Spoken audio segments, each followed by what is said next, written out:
Igama lami ndinguSisanda Mofu, ndihlala kuBengu. I-program kaLouis Agri ndiyijoyine nge-1 ka-August 2024.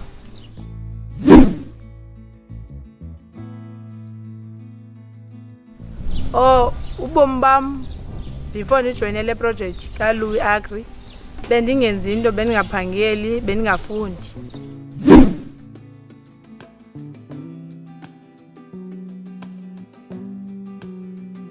Ndifunde ukuba uyakwazi ukulima from scratch, uyakwazi ukulima, uyakwazi ukwenza izithole, uzenzele izithole ngokwakho. Awuthi xa uzolima, before ulime ufuna uqale wenze i-soil preparation.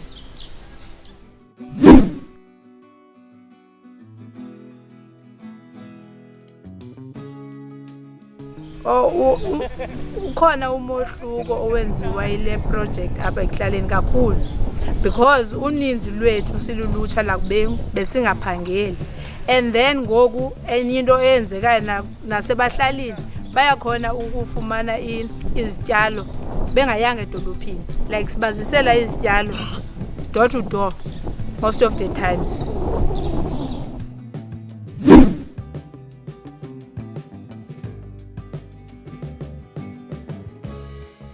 Ndiyakholiswa kakhulu indlela enza ngayo uLouis Agri, because ayikho nenye inyanga owasilibala istipend sethu.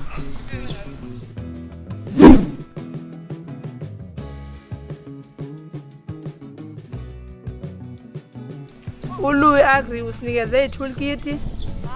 Eyam i-toolkit ndiyisebenzisa ngokuba ndinegadi phaya ekhaya endikwaziyo sitye kuyo, ndikwazi noomeza bam bafumane bathenge.